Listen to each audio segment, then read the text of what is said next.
الحمدللہ رب العالمین والصلاة والسلام علی سید الانبیاء والمرسلین وعلی آلہ واصحابہ اجمعین، اما بعد۔ کچھ عملیات اور وظائف جو ہمارے مشائخ اور علماء کی زبان سے نکلے ہیں ایسے تیر بہدف ہوتے ہیں کہ کبھی اس میں ناکامی نہیں ہوتی، اور صحیح اعمال جو شریعت کے مطابق بھی ہو، وہ مبارک اعمال جس سے اللہ تبارک و تعالی بھی راضی ہو جائے، وہ مبارک اعمال جس کی برکت سے ایمان کی بھی حفاظت ہو اور دنیا اور آخرت کی پریشانیاں بھی دور ہو۔ یاد رکھیے، دنیا کی زندگی توڑی ہے۔ ہمیشہ اپنی دروسات میں یہ بات تاکیداً عرض کرتا ہوں کہ جادو کا زمانہ ہے، ہر طرف، ہر گلی، ہر شہر جادوگر سے بھرا ہوا ہے۔ اس لیے آپ اپنی ایمان کی حفاظت کریں، جادو کے کلمات، شرکیہ اوراد، وظائف و عملیات، اس سے بہت احتیاط کریں۔ جیسے صحت کے حوالے سے ہم پوری چھان بین کرتے ہیں کہ صحیح ڈاکٹر ہمیں ملے، کوئی 2 نمبر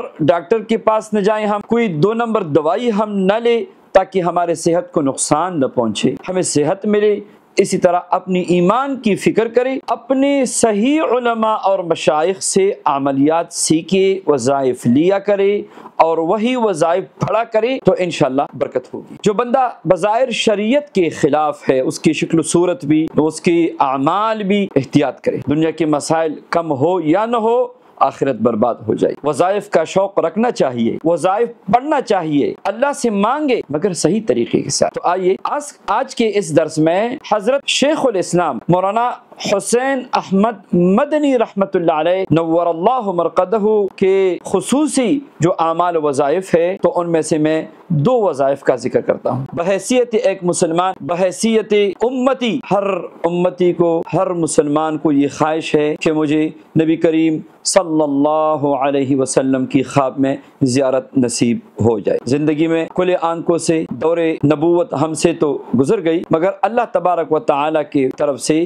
یہ ایک خصوصی انعام ہے کہ اگر کوئی سچا طالب ہو اور محبت سچی ہو تو اللہ تبارک و تعالی آقائے دو جہاں صلی اللہ علیہ وسلم کی زیارت مبارکہ ان کو خواب میں نصیب فرماتے ہیں۔ اور جناب نبی کریم صلی اللہ علیہ وسلم نے ارشاد بھی فرمایا ہے کہ جس نے مجھے خواب میں دیکھا ہے اس نے واقعی مجھے ہی دیکھا ہے، فإن الشیطان لا يتمثل بی، کیونکہ شیطان میری شکل و صورت نہیں بنا سکتا۔ تو اگر آپ کو بھی خواہش ہے اور ہونا بھی چاہیے کہ نبی کریم علیہ السلام کی خواب میں زیارت ہو اور بار بار ہو، تو آئیے، یہ حسین احمد مدنی رحمت اللہ علیہ کا مبارک عمل ہے۔ آپ شب جمعہ میں، شب جمعہ یعنی جمعرات کا دن گزر گیا تو عشاء کے نماز کے بعد آپ غسل کریں، پاک و صاف کپڑے پہن لیں، 2 رکعت صلاۃ حاجت پڑھ لیں۔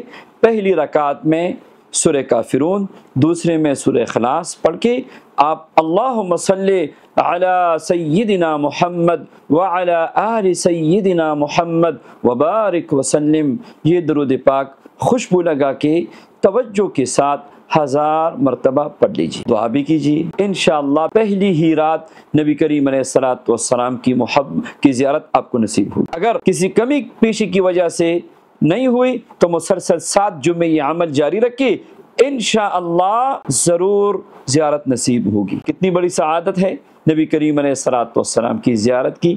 اور نبی علیہ السلام کی زیارت کے متعلق علماء نے یہ بھی لکھا ہے، جس کو زیارت نصیب ہوئی یہ روحانیت کا سب سے اعلیٰ مقام ہے، یہ باطن کی پاکی کا سب سے اعلیٰ مقام ہے، اور جس کو زیارت نصیب ہوئی اس بات کی طرف انشاءاللہ اشارہ ہے کہ اس بندے کا خاتمہ بالایمان ہوگا۔ اور جس کو نبی کریم علیہ السلام کی زیارت نصیب ہوئی تو انشاءاللہ قیامت کے دن اس کو نبی کریم علیہ السلام کی شفاعت بھی ملے گی۔ اللہ تبارک و تعالی ہم سب کو بار بار نبی کریم علیہ السلام کی خواب میں زیارت نصیب فرمائے، یا سنتوں کی اتباع نصیب فرمائے، اور ہمیں سچا عاشق بنا دے۔